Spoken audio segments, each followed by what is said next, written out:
அனைவருக்கும் வணக்கம். இன்றைய தினம் 19ஆம் திகதி ஏப்ரல் மாதம் சனிக்கிழமை. இன்றும் நமது டிவியின் மறுபக்கம் நிகழ்ச்சியில் உங்கள் அனைவரையும் காலை பொழுதில் சந்திப்பதில் மகிழ்ச்சி. இன்றைய தினமும் நமது டிவி செய்தி அறைக்கு கிடைத்திருக்கக்கூடிய பத்திரிகைகளின் முதற்பக்க செய்திகள் மற்றும் அதன் உள்ளடக்கம் தொடர்பில் ஆராய்வதற்கு நாங்களும் தயாராக இருக்கின்றோம். ஆகவே இன்றைய தினம் தினக்குரல் பத்திரிகை தொடர்பில் நாங்கள் பார்க்கும்போது, தினக்குரல் பத்திரிகையின் பிரதான தலைப்புச் செய்தியாக தையிட்டி தொடர்பான அனுரவின் தேசிய மக்கள் சக்தியின் கருத்தல்ல, ஜேவிபியின் உண்மை முகம், கஜேந்திரகுமார் பொன்னம்பலம் காட்டம், மக்களை அச்சுறுத்தி முயன்றால் ஜேவிபியே ஏமாற்றம் அடைவார்கள், இனவாதத்தை மூடி மறைக்க தமிழ் தரப்புகள் மீது குற்றச்சாட்டு என்ற செய்தி தினக்குரல் பத்திரிகையின் முதற்பக்க செய்தியாக பிரசுரமாக இருக்கின்றது. இதனை தவிர கோத்தாவின் முகத்தை கண்டறிய 2 வருடம் தேவைப்பட்டது, அனுரகுமாரவின் முகம் 6 மாதங்களில் வெளுத்து விட்டது என்ற செய்தியானது கஜேந்திரகுமார் பொன்னம்பலத்தின் நிழற்படத்துடன் யாழ் தினக்குரல் பத்திரிகையின் முதற்பக்க செய்தியாக பிரசுரமாக இருக்கின்றது. இதனை தவிர காற்றாலை இடைநிறுத்தம் ஜனாதிபதி பச்சை போய், மன்னார் பொது அமைப்புகளின் ஒன்றியம் என்ற செய்தியும், அன்னை பூபதியின் நினைவேந்தல், சமூக செயற்பாட்டாளருக்கு போலீஸ் அழைப்பாணை என்ற தகவலும், அமெரிக்க வரிகளால் இலங்கைக்கு ஆபத்து என்ற செய்தியும் இன்றைய யாழ் தினக்குரல் பத்திரிகையின் முதற்பக்க செய்திகளாக பிரசுரமாக இருக்கின்றன. இதனை தவிர அனுரவுக்கு எதிராக முறைப்பாடு 21இல் கூடுகிறது தேர்தல்கள் ஆணைக்குழு என்ற செய்தியும், பெற்ற குழந்தை யமனான தந்தை, டிப்பர்சிலில் நசிந்து பச்சிலம் பாலகி பலி என்ற செய்தியும், தேவாலயங்களின் பாதுகாப்பை அதிகரிக்க நடவடிக்கை என்ற செய்தியும், உயிர்த்த ஞாயிறு தாக்குதல் ஆராய்ச்சிக்கு கோட்டா ஆட்சியில் தடை விதிப்பு என்ற தகவலும் இன்றைய யாழ் தினக்குரல் பத்திரிகையின் முதற்பக்க செய்திகளாக பிரசுரமாக இருக்கின்றன. இதனை தவிர தேர்தல் சட்டங்களை மீறும் ஜனாதிபதி ஐக்கிய மக்கள் சக்தி என்ற செய்தியும், எலிக்காய்ச்சல் பரவும் அபாயம் பொதுமக்களுக்கு வந்த எச்சரிக்கை என்ற செய்தியும், பிரபல சட்டத்தரணி வி.டி. சிவலிங்கம் காலமானார் என்ற செய்தியும் இன்றைய யாழ் தினக்குரல் பத்திரிகையின் முதற்பக்க செய்திகளாக பிரசுரமாக இருக்கின்றன. இதனை தவிர வலம்புரி பத்திரிகையின் பிரதான தலைப்புச் செய்தியாக மனக்கவலை அடைந்த மோடி, சேது அணை திட்டத்திற்கு உடன்படாத அனுர அரசு அம்பலப்படுத்தியது கொழும்பு ஊடகம் என்ற செய்தி பிரதமர் மோடியின் நிழற்படத்துடன் இன்றைய வலம்புரி பத்திரிகையின் முதற்பக்க பிரதான தலைப்புச் செய்தியாக பிரசுரமாக இருக்கின்றது.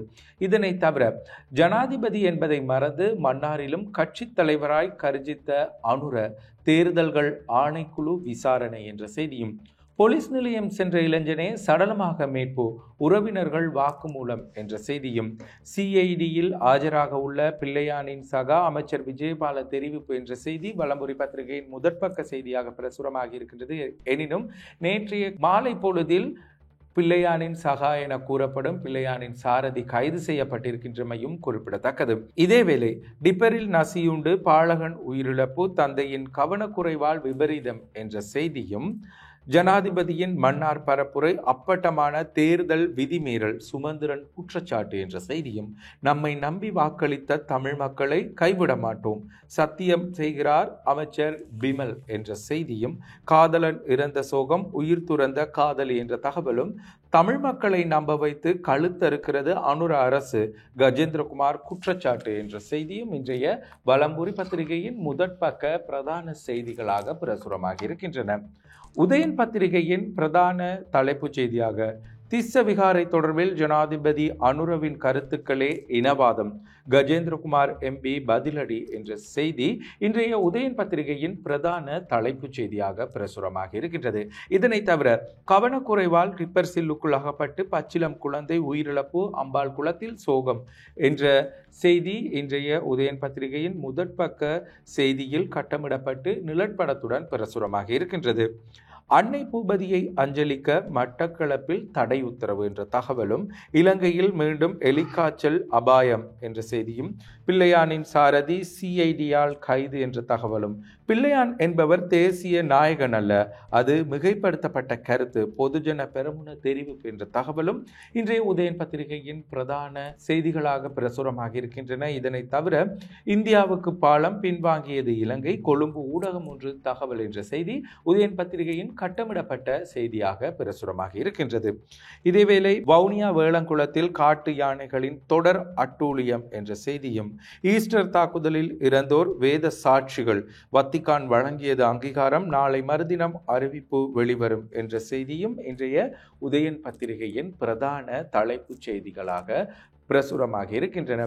இவைதான் இன்றைய நமது டிவி செய்தி அறைக்கு கிடைத்த பத்திரிகைகளின் முதற்பக்க செய்திகளாக காணப்படுகின்றன. இவற்றில் இன்றைய தினம் நமது டிவி ஆராயும் ஒரு விடயமாக, நேற்றைய தினம் மாலை ஊடகவியலாளர் சந்திப்பு ஒன்றை நடாத்தி கஜேந்திரகுமார் பொன்னம்பலம் ஜனாதிபதி அனுரகுமார திசாநாயக்கவின் யாழ்ப்பாண விஜயம் மற்றும் மன்னார் விஜயங்களின் போது தெரிவிக்கப்பட்ட கருத்துக்கள் தொடர்பில் தன்னுடைய நிலைப்பாட்டினை தெரிவித்திருந்தார். குறிப்பாக யாழ்ப்பாணம் திஸ்ஸ விகாரை தொடர்பில் ஜனாதிபதி அனுரகுமார ஒரு முக்கியமான விடயத்தை தெரிவித்திருந்தார். திஸ்ஸ விகாரை விடயமானது விரைவாக தீர்க்கப்பட வேண்டிய ஒரு விடயம் எனவும், இதிலிருந்து அரசியல்வாதிகள் விலகும் பட்சத்தில் சம்பந்தப்பட்ட தரப்பினருடன் கலந்துரையாடி அது தொடர்பில் விரைவான உரிய தீர்வு பெற்றுக் கொடுக்கப்படும் என ஜனாதிபதி அனுரகுமார திசாநாயக்க தெரிவித்திருந்தார்.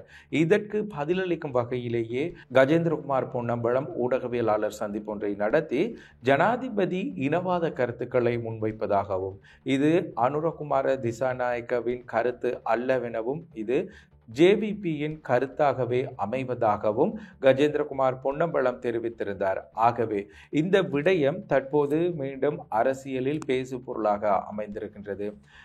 உண்மையிலுமே திஸ்ஸ விகாரை என்பது பாதிக்கப்பட்ட மக்களுடைய காணி விவகாரமாக காணப்படும் பட்சத்தில் இதனை அனைத்து தரப்பினரும் அரசியல் மயமாக்கி அரசியல் ஊடாக மக்களின் உணர்வுகளை வெளிப்படுத்த அனைத்து தரப்பினரும் முயற்சித்து வரும் நிலையில் உண்மையிலும் மக்களுடைய காணிகள் மக்களுக்கே சொந்தம். ஆகவே இந்த விடயம் தொடர்பில் ஒரு அரச பொறிமுறைக்குள் நியாயமான தீர்ப்பு பெற்றுக் கொடுக்க வேண்டும் என்பதே அனைவருடைய எதிர்பார்ப்பாகவும் இருக்கின்றது. இதுவே காணியின் உண்மை உரித்தாளர்களின் கோரிக்கையாகவும் இருக்கின்றது. ஆகவே இந்த விடயம் தொடர்பில் அனைத்து தரப்பினரும் உரிய நடவடிக்கைகளை முன்னெடுக்க வேண்டும் என நமது டிவியும் வலியுறுத்தி நிற்கின்றது. மற்றொரு மறுபக்கம் நிகழ்ச்சியில் சந்திப்போம். உங்களிடமிருந்து விடைபெறும் நான் ராசலிங்கம் ரவிரகு. வணக்கம்.